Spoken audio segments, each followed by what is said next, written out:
Hi guys and welcome to Crazy Burger. So this is the fifth and final part looking at all the games on the C64 Mini Black Edition.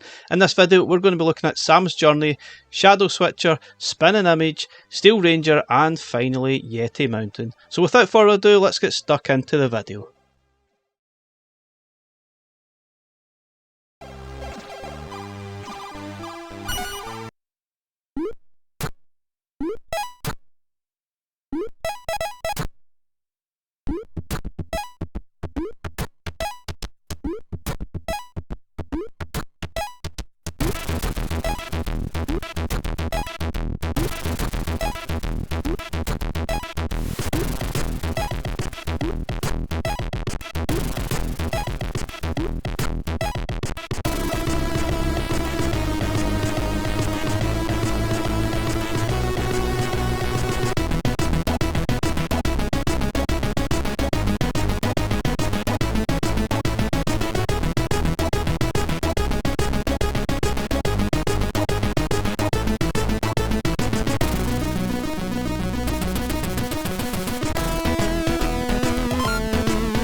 So first up we're looking at Sam's Journey. This is definitely the most impressive, technically impressive game I've ever seen on the Commodore 64.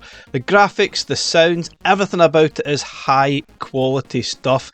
Some of the best graphics I think you'll ever see. Very colourful, very bright, and obviously the gameplay is very reminiscent of games such as Super Mario. It's clearly inspired by those games. It's got 6 costumes that you can switch between, and obviously there's different sort of styles based on that. You can reach higher levels, you can obviously get a sword type of thing. There's 3 overworld maps to actually use, 27 huge levels overall, 2,000 screens to be found. Absolutely incredible. Really is a great achievement for a Commodore 64 game. Certainly stands out from any other game that I can possibly think of at this time. Now it's not quite perfect. Sometimes the handling isn't quite there, and some of the sort of joystick and even the D-pad using it, sometimes jumping can be a little bit frustrating. But still, looking at it, it plays fantastically well. It looks amazing and definitely will be outstanding as one of the best Commodore 64 games you'll ever see. It really is that good.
So next up we're looking at Shadow Switcher.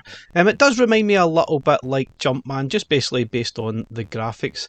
Maybe it has some similarities as well. You're basically trying to collect all the coins or O's that you see, or rings, whatever they are, on the screen. And the sort of trick here is that you've got two characters, you can switch between both of them. If you get into trouble with the sort of green character that's highlighted, you can press the fire button and you'll switch to the other character, and then that one will be playable and the other one will go into a sort of shadow, so to speak. It's great fun. It does get tricky. It is a bit frustrating if you actually get caught by any of the sort of traps or the other sort of characters on the screen. It basically means you have to restart the level all over again, so that does get a little bit frustrating. So perhaps you can use the save states to help that scenario a little bit. But great game. I love my puzzle games, and this one is good fun to play.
So next up we've got Spin and Image. This is another game from Carlton Handley, and I really enjoyed this one when it was released a few years ago. I didn't quite finish it though. I think I got to about the 4th set. There's 5 sets of 10, meaning 50 levels overall, and you're basically trying to match up the picture on the right hand side of the screen. You can obviously spin the image, hence the actual title of the game. You've got a certain amount of blocks to be able to complete that picture, which is highlighted in blue, the ones that you can actually put down, and it varies between levels. It does get really difficult further on into the game. Sometimes there's certain squares you can't actually land the blocks on, so you have to be obviously you have to get some thoughts of where you need to place the blocks in order to complete the picture. It does get very tricky, but I really enjoyed it. It's probably one of those games I really need to get back to playing.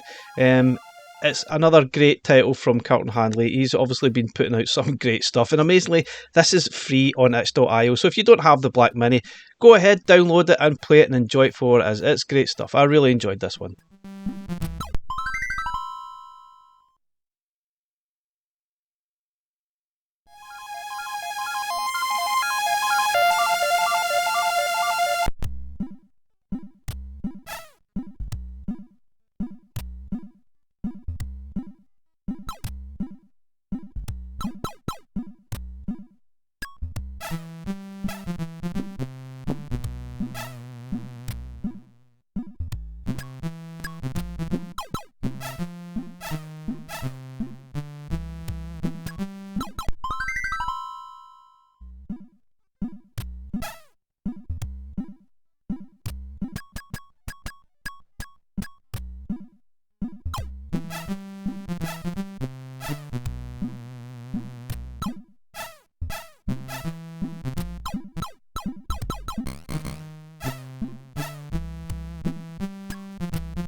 So next up we've got another game from Covert BitOps. This is Steel Ranger, and this is probably their closest game that you'll get to an actual Metroid game on the C64. Really very impressive stuff. I've thoroughly enjoyed the exploration and the more simplified nature of the game compared to their other two games, which I think are a little bit more complicated but less of a Metroid style game than this one. This is definitely full on total Super Metroid style stuff. Now the jumping sort of sections can be a little bit frustrating, but if you've played any of the Super Metroid games recently, or even the ones that were on the Switch, even those games, the jumping sections are still really tricky to get through, and those are modern platforms.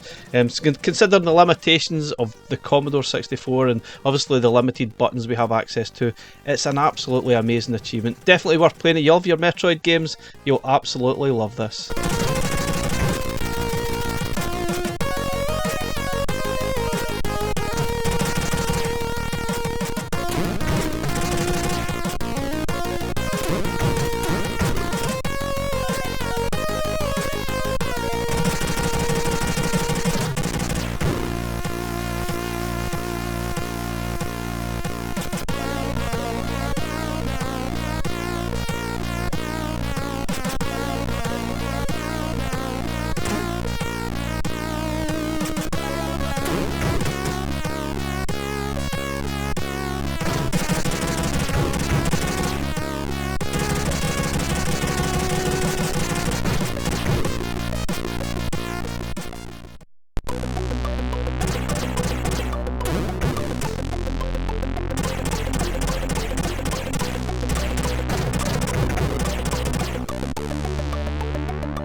So finally, and obviously by no means least, is Yeti Mountain. This was released last year to great plaudits.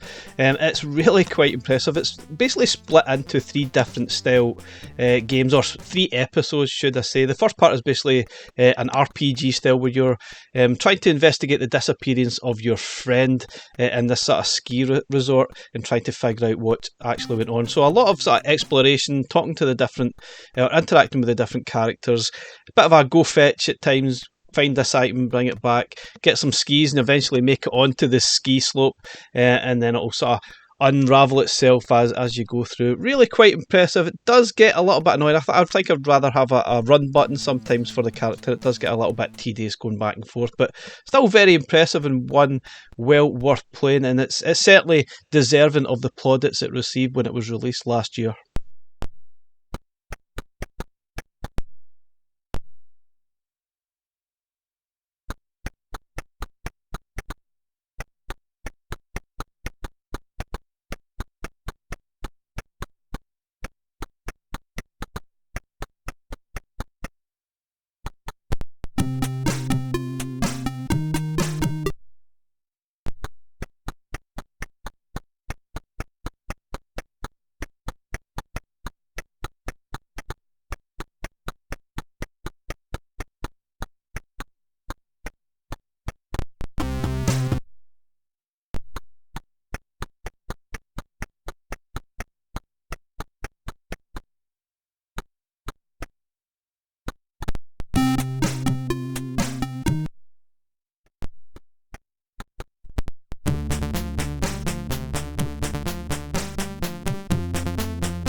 Okay guys, that's us looked at every single game in a little bit more detail on the C64 Mini Black Edition. Some great stuff there, there's no doubt about it, and it's going to be really hard to choose my top 5, top 10 picks from all of these games, but I will do in a future video. I'm going to have to play through the games a little bit more so I can make my final choice and final decisions. It is going to be really hard. I think there's 25 really decent games there. I think there's really no right or wrong answer in which ones are the best or which ones are my favourites out of all of these. I'm sure you'll have your own sort of opinions. Obviously, I would highly recommend this Mini. It's fantastic. If you can't get the Mini, feel free. You could go on itch.io and buy these games that you fancy yourselves and buy them separately and play them on the original Mini, or whichever way you tend to choose to play your C64 games. Anyway guys, thanks very much for watching. We'll catch you again in the next one. Bye for now.